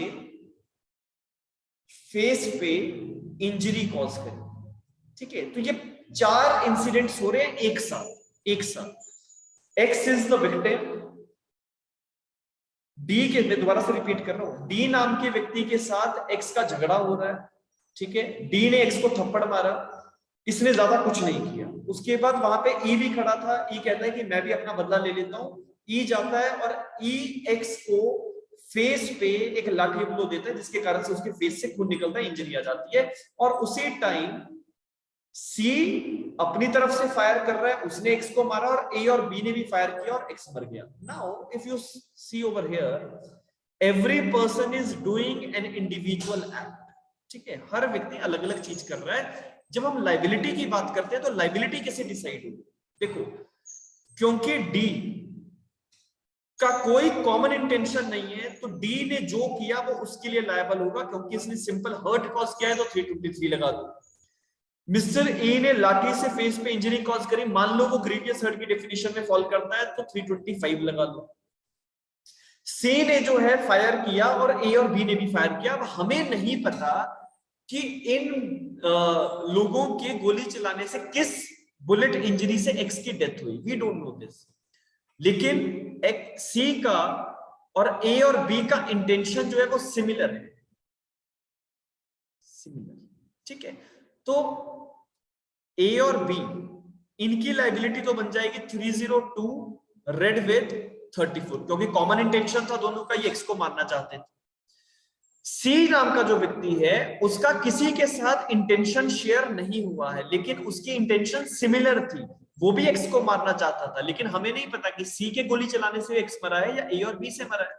तो सी की क्योंकि इंटेंशन सिमिलर थी तो C will be liable for 302 read with 35, ठीक है, सिमिलर इंटेंशन। और क्योंकि डी और ई नाम के लोगों ने अलग अलग इंडिपेंडेंट एक्ट किया है, तो जो इन्होंने ऑफेंस किया है, different offences whatever they have done, they will be liable for that. तो ई जो है और डी जो है ये सिर्फ अपने अपने आइसोलेटेड एक्ट्स के लिए लायबल होंगे, और इनकी जो लाइबिलिटी हम डिफरेंट ऑफेंस के लिए बना रहे हैं वो बना रहे हैं सेक्शन नंबर 38 के according, section number 30। Is it clear to everyone और नॉट? समझ में आया या नहीं आया तो बता दीजिए। Yes everyone? Please repeat. ठीक है, दोबारा से रिपीट कर रहा हूं, देखो सुनते जाना, ठीक है। इसी सिचुएशन को दोबारा से क्रिएट करूंगा, same situation. There is a person mister X, इसकी बहुत सारे लोगों के साथ एनिमिटी है। मैं यहाँ पे कुछ एक लोग बना दिए मैंने, ए और बी बनाया, सी बनाया, डी और ई बनाया, ठीक है। कोइंसिडेंटली मान के चल रहा है ना, एक्चुअली ऐसा होगा या नहीं होगा हमें उसमें नहीं जाना, मान के चल रहा है कि ई जो है एक पर्टिकुलर डे पे एक्स के साथ अपना बदला लेना चाहता था। ई आता है, एक्स के साथ गाली गलौज होती है और ई एक्स को थप्पड़ मारता है, ठीक है, गिव्स अ स्लैप और we can say a fist blow, ठीक है, मुक्का मारता है। अब इससे ज्यादा ई ने कुछ भी नहीं किया। अब क्योंकि ई ने इससे ज्यादा कुछ नहीं किया तो आप उसको किसी चीज के लिए और लायबल नहीं कर सकते। इसके बाद डी देखता है कि यार एक्स जो है उसको ए पिटाई कर रहा है उसकी और मुझे भी एक्स से बदला लेना है, तो डी जाता है यहां से एक लाठी उठाता है और जाके इसके मुंह पे मारता है जोर से, ठीक है, ही गिव अ लाठी ब्लो ऑन हिज फेस, जिसके कारण से मिस्टर एक्स को एक फेस पे इंजरी कॉज होती है, लेकिन that injury is not sufficient और likely to cause death of the person. वो सिर्फ एक ग्रीवियस हर्ट की कैटेगरी में रहता है, ग्रीवियस हर्ट। क्या ई और डी का कॉमन इंटेंशन है? आप लोग बताइए, द आंसर इज नो। क्या सिमिलर इंटेंशन है? The answer is no. दोनों अपने अपने इंडिविजुअल एक्ट्स कर रहे हैं। उसके बाद मैंने कहा कि जैसे सी नाम का व्यक्ति था, सी ने देखा कि आज मैं इसको गोली मार दूंगा, तो इसने अपनी रिवॉल्वर से एक्स के ऊपर फायर किया, और उसी टाइम ए और बी ने भी क्योंकि पहले से प्लानिंग कर रखी थी, तो ए ने भी एक्स के ऊपर फायर किया। दोनों ने सेम टाइम पे फायर किया, ऐसा समझो, सेम टाइम, और एक्स जिसके कारण से मर गया, he dies. Now the situation which comes into picture, देखो हमारा केस क्या बनेगा? केस बनेगा state versus A B C D and E, ये केस बनेगा, यस और नो, है ना। अब हम देखते हैं कि ए और बी का तो कॉमन इंटेंशन है, तो कॉमन इंटेंशन के accordingly 302 read with section number 34 हम इनको लायबल कर देंगे।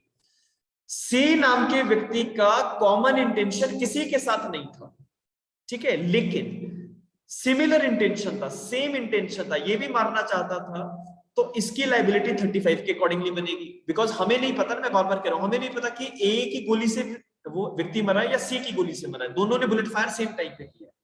लेकिन डी जो है इसने तो सिंपल ग्रीवियस हर्ट कॉज किया ना, और ई ने सिंपल हर्ट कॉज किया, तो इनको आप मर्डर के लिए लायबल तो नहीं करोगे, because neither the principle of common intention will be applicable, neither the principle of similar intention will be applicable. तो ये जो प्रिंसिपल्स यहाँ पे चले कि हमने डी और ई को इंडिपेंडेंट एक्ट्स के लिए लायबल किया है, ये हमें सेक्शन नंबर 38 बताता है। Is it clear? Yes Sushmita? Yes sir. ठीक है, अब सेक्शन नंबर 38 पढ़ते हैं, let us go for that, और उसके बाद वापस आते हैं। जस्ट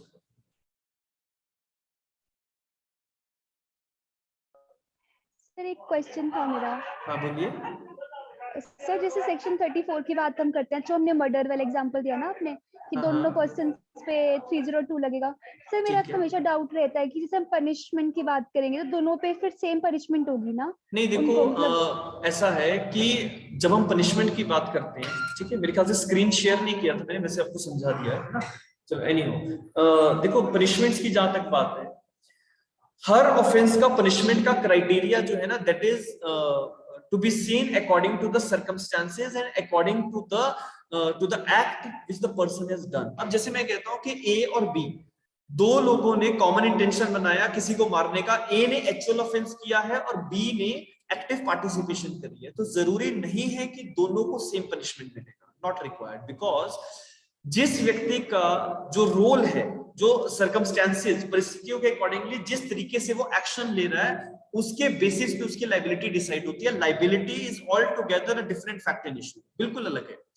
देखो ए और बी दोनों अलग अलग लोग हैं, दोनों की अपनी अलग अलग इंडिविजुअलिटीज हैं, अपनी अलग अलग वी कैन से फैमिलीज होंगी, फैमिली से रिलेटेड बहुत सारे इश्यूज होंगे, डिपेंडेंसी होगी फैमिलीज के लोगों के ऊपर.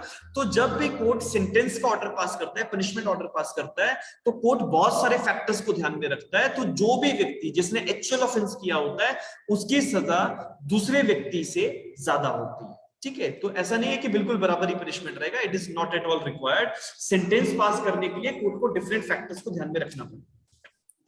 सर मतलब चाहे दोनों पे 302 लग रहा है बट पनिशमेंट दोनों को अलग अलग होगी. हाँ, पनिशमेंट कैन बी डिफरेंट. जैसे ए ने मान लो मर्डर कॉज किया और बी कॉमन इंटेंशन के साथ एक्टिवली पार्टिसिपेट कर रहा था, लेकिन उसने बुलेट फायर नहीं किया, so A may be liable for the death penalty and B may be liable for the life imprisonment. That can be done. ठीक है, it is not required that the both persons will be punished with the same punishment, not required. But sir मतलब 34 हम सिर्फ chargeability के लिए देख रहे हैं कि हाँ, अगर 34 लग रहा है तो 302 पे चार्ज लगेगा. देखो दो चीजें हैं, liability and culpability, all together different thing. कि आप एक व्यक्ति को कल्पेबल मानते हैं या नहीं. कल्पेबल मानने का मतलब ये है कि अगर उसने ऑफेंस किया है तो वो कल्पेबल है, ठीक है, उसको सजा हो सकती है, तो ये एक चीज है. लेकिन जब आपने ये प्रूव कर दिया कि वो व्यक्ति ऑफेंस किया है, वो कल्पेबल है, तो दूसरा पॉइंट आता है कि उसकी लाइबिलिटी क्या होगी. तो लाइबिलिटी का एक्सटेंशन कितना रहेगा, कितनी सजा वो व्यक्ति काटेगा, वो एक अलग विषय है. ठीक है, उसको देखने के लिए कोर्ट को बहुत सारे फैक्टर्स साथ में ध्यान में रखने पड़ते हैं, तो जरूरी नहीं है कि एक जैसी पनिशमेंट. ठीक है सर जब आप एग्जांपल दे रहे थे ना, आपने दो अलग अलग एग्जांपल्स दिए थे, मतलब एक में किसी ने स्लैप करा, किसी ने बुलेट मारी, तो आपने बोर्ड पे ना फिगर नहीं बनाया था सर, तो वो फिर मतलब फिगर बना के मेरे को यहाँ पे मैंने स्क्रीन शेयर नहीं किया था, मैंने फिगर 2 बार बनाया है. ठीक है, लेकिन मैंने शालिनी ने मुझे मैसेज भी किया, but I have gone through with that. Just hold, मैं बना देता हूँ एक मिनट. ठीक है, it is like this, A and B, C, D and E.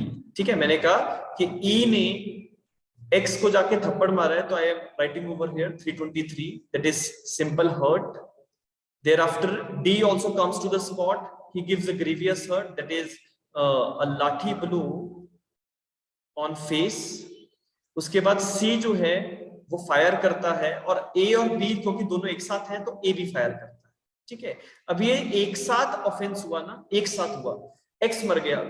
Now the moment X dies, क्योंकि चारों लोग वहां पे इन्वॉल्व है, तो पुलिस वाले तो चारों को पकड़ लेंगे अगर मिलते हैं तो. क्यों, मान लो सीसीटीवी में 4 लोग दिखते हैं, 5 लोग दिखते हैं, सभी को अरेस्ट किया जाएगा. लेकिन लाइबिलिटीज की जब बात आएगी, फिर हमें देखना है कि आईपीसी के प्रोविजंस कैसे अप्लाई होते हैं. तो क्योंकि ए का कोई कॉमन इंटेंशन नहीं है, कोई सिमिलर इंटेंशन नहीं है, ये सिर्फ सिंपल हर्ट करने गया था ना, तो इसको सिंपल हर्ट की लाइबिलिटी. ये ग्रीवियस हर्ट करने आया था, ये ग्रीवियस हर्ट के लिए लायबल. लेकिन सी और ए और बी के लिए जब हमने लाइबिलिटी डिसाइड करनी है, तब हमें परेशानी आती है, क्योंकि ए और बी ने तो एक साथ ऑफेंस किया, तो इन दोनों का लाइबिलिटी में 302 रेड विद 34 बना देता हूं. जैसे कि मान लो ए ने फायर किया तो इसको 302, बी ने जो है पार्टिसिपेट किया तो 302 रेड विद 34. लेकिन सी ने जब एक्स के ऊपर फायर किया तो सी की लाइबिलिटी कॉमन इंटेंशन के प्रिंसिपल पे नहीं बनेगी, इसलिए 302 रेड विद 30, 302 रेड विद 35 सी की लाइबिलिटी, और 302 रेड विद 34 यहाँ पे इन लोगों की लाइबिलिटी जो है वो डिसाइड होगी. तो ये हम लोग समझ रहे हैं. ठीक है, और ये जो डी और ई नाम के व्यक्ति हैं, मैंने कहा कि इन लोगों को अपने अपने इंडिविजुअल एक्ट्स के लिए हम लायबल कर रहे हैं, व्हाटएवर दे हैव डन. तो ये हमने सेक्शन नंबर 38 के अकॉर्डिंग किया. मैं सेक्शन नंबर 38 पढ़ूंगा अभी यहाँ पे. या सेक्शन नंबर 38 कह रहा है that where several persons are engaged or concerned in the commission of a criminal act, एक से ज्यादा लोग क्रिमिनल एक्ट करने में एंगेज थे, they may be guilty of different offenses by means of that act. तो जो ऑफेंस एक व्यक्ति ने डिफरेंट इंटेंशन से किया है, डिफरेंट ऑफेंस किया है, वो उसके लिए गिल्टी साबित किया जा सकता है. he can be liable for that particular offense. Illustration जो है इसको आप लोग पढ़ लेंगे, ठीक है। इलस्ट्रेशन आप लोग करेंगे। बाकी रेस्ट सेक्शन नंबर 38 का जो बेसिक प्रिंसिपल है, that a person can be liable for और he can be guilty for the different offences by means of the act. It is something that we are discussing in the current example. जैसे E और F D की जो मैं liability की बात कर रहा था, वो इसी के बेसिस पर, ठीक है। जस्ट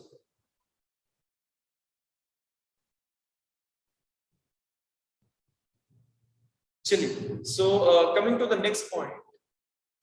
ये क्लियर हो गया ना सभी लोगों को? यस और नो करके बता दो तो मैं आगे चलूं। Yes sir. ठीक, देखो अब ये एरिया आपको मेरे ख्याल से अगर क्लियर हो गया तो जितने भी कोरिलेटेड इश्यूज थे दैट वी हैव डिस्कस्ड, ठीक है। अब इसके साथ साथ छोटी छोटी चीजें मैंने कल भी जैसे आपको कहा था कि आपने पढ़ना है, सेक्शन नंबर 52 तक एक बार गो थ्रू करना है, ठीक है। तो इसमें 52 तक जो हमारे इंपॉर्टेंट सेक्शंस में अब और क्या क्या चीजें आती है, अगले वाला जो एरिया है ना वो सिर्फ डायरेक्ट बेस्ड है। जैसे आप सेक्शन नंबर 39 अगर लिखते हैं, just hold on,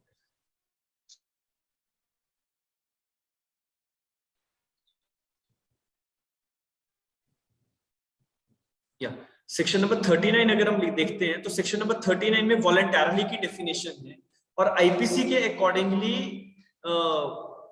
what is a thing which can be said to be done voluntarily.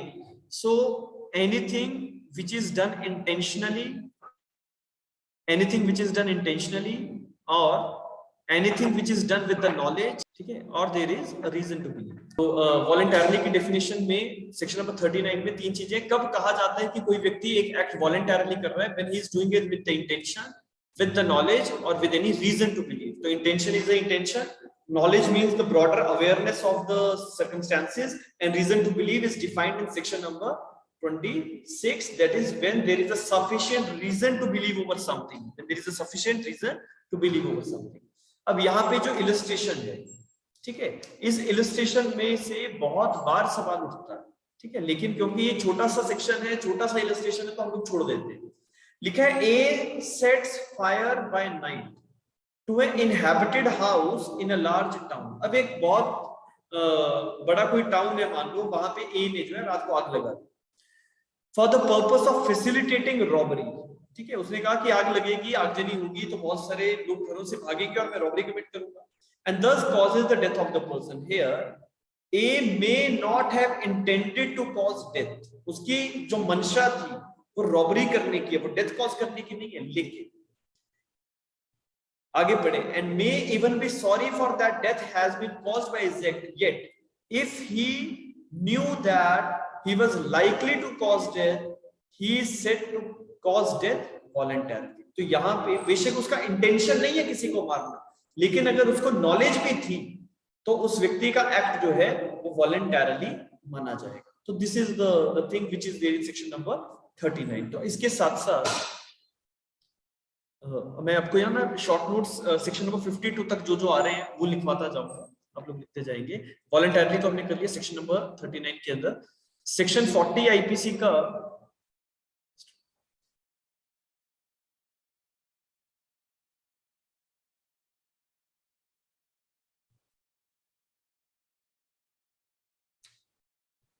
Section 40 offence को डिफाइन करता है, ठीक है। ऑफेंस का डेफिनेशन दो जगह पे है, आईपीसी में सेक्शन नंबर 40 है, और हम जब सीआरपीसी पढ़ते हैं तो सीआरपीसी में सेक्शन नंबर 2 क्लॉज एन, ये भी ऑफेंस को ही डिफाइन करता है, ठीक है। लेकिन दोनों में डिफरेंस है। डिफरेंस ये है कि जब आईपीसी में वर्ड ऑफेंस यूज किया जा रहा है कहीं भी, मतलब थ्रू आउट आईपीसी 511 सेक्शन में जहां पे भी ऑफेंस वर्ड यूज किया जाएगा, इसका मतलब ये है that something which is punishable by IPC, कि किसी भी चीज को लेके अगर आईपीसी में कोई दंडनीय अपराध, उसकी कोई पनिशमेंट रखी गई है तो वो आईपीसी के तहत ऑफेंस माना जाता है, ठीक है। इसका मतलब something which is not punishable by IPC is not an offence according to section 40। Something which is not punishable as per IPC, it is not an offence as per IPC. Section 40 की definition को मैं consolidate कर रहा हूं, लेकिन section 40 से एक सवाल उठ जाता है कि ऐसी कौन सी चीजें जो आईपीसी में है लेकिन ऑफेंस नहीं है। So that is abduction.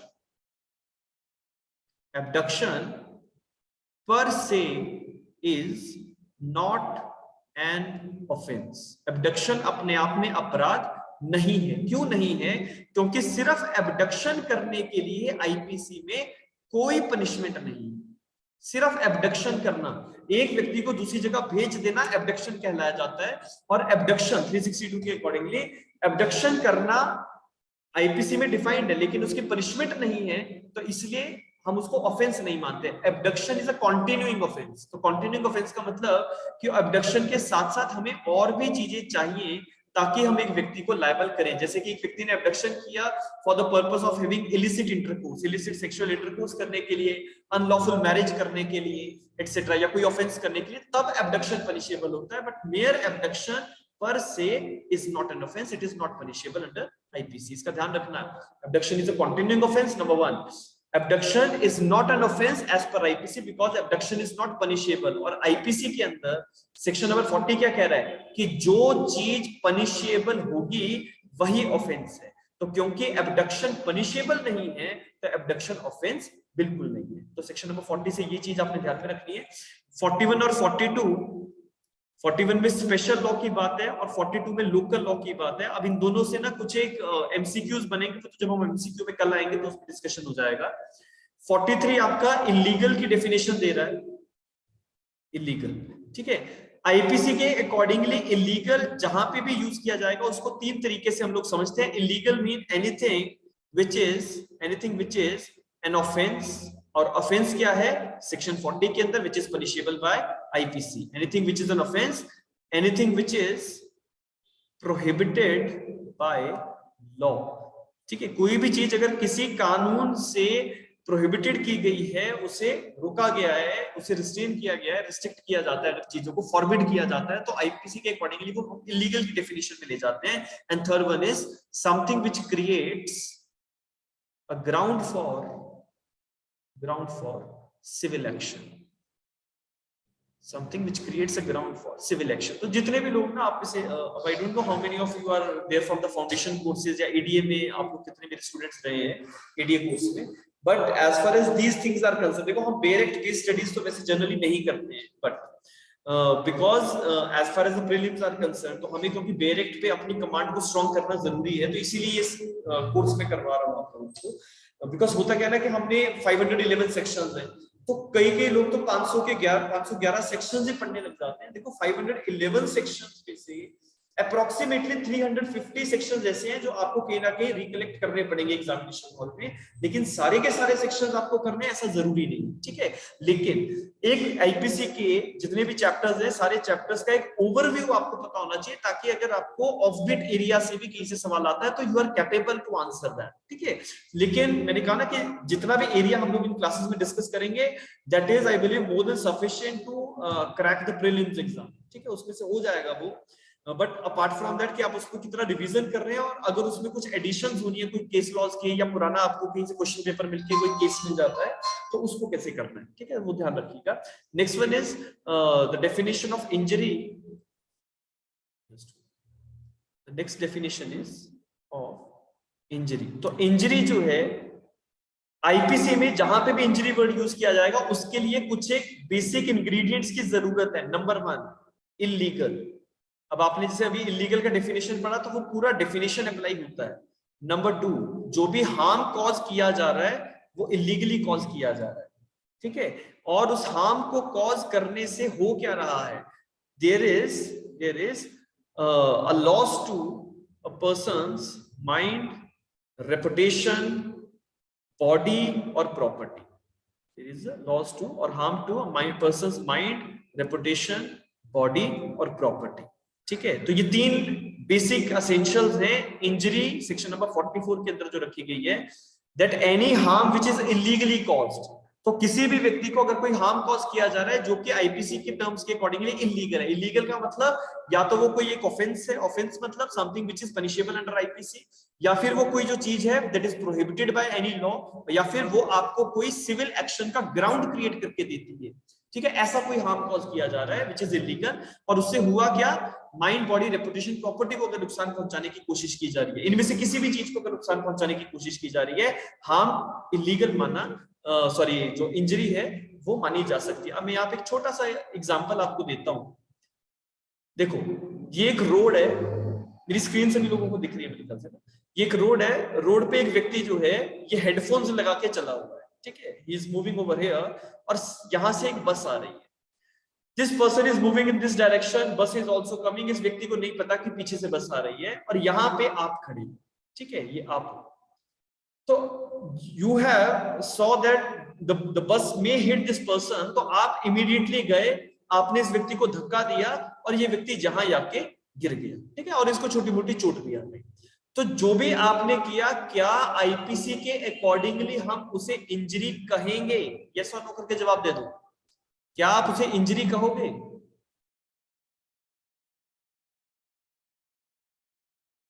Yes.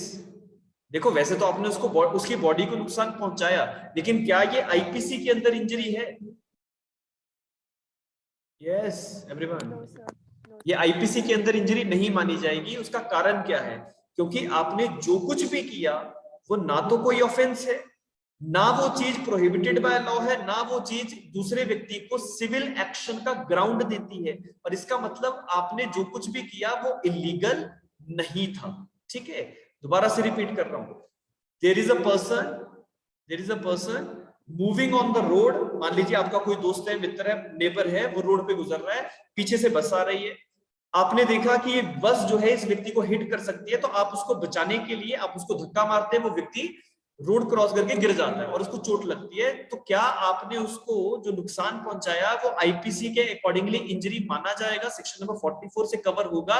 जवाब होगा नहीं कवर होगा। क्यों कवर नहीं होगा? देखो आपने बॉडी को तो नुकसान पहुंचाया, हार्म तो उसे हुआ है, नो डाउट, लेकिन वो इलीगली नहीं है, ठीक है, वो इलीगली नहीं है, क्योंकि आपने ना तो कोई ऑफेंस किया, neither you have done anything which is prohibited by law, neither you are doing anything which creates a ground for civil action. So whatever you have done, it is not an injury as per IPC. It is not an injury. Clear हुआ?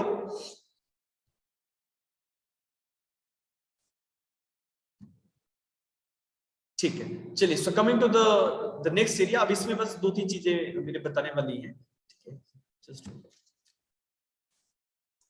इन definitions को आपने ना एक बार जरूर go through करना है, अभी जैसे क्लास ओवर हो जाएगी, और whenever you will revise these things, ठीक है, सेक्शन नंबर 52 कैपिटल ए तक आप लोगों ने जब भी रिवाइज करना है, तो ये सारे के सारे सेक्शंस में जो भी चीजें हम रिलेट कर रहे हैं, हर चीज का कहीं ना कहीं दूसरे सेक्शन से कोरिलेशन बनता है। जैसे सेक्शन 40 का 43, 44 से कोरिलेशन।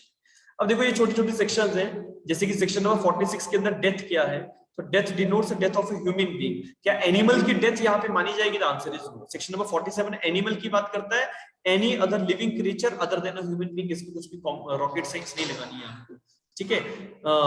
बस इसमें गुड फेथ ये पूछ लेते हैं, गुड फेथ का मतलब क्या है? Good faith means something which is being done और believe to be done with due care and attention, तो वो गुड फेथ है। और अगर ड्यू केयर एंड अटेंशन नहीं होगा तो गुड फेथ नहीं होगा। लेकिन nothing is said to be done और believed in good faith when it is done और believed without due care and attention. तो ड्यू केयर और अटेंशन जो है ये टेस्ट है कि गुड फेथ था या नहीं, ठीक है।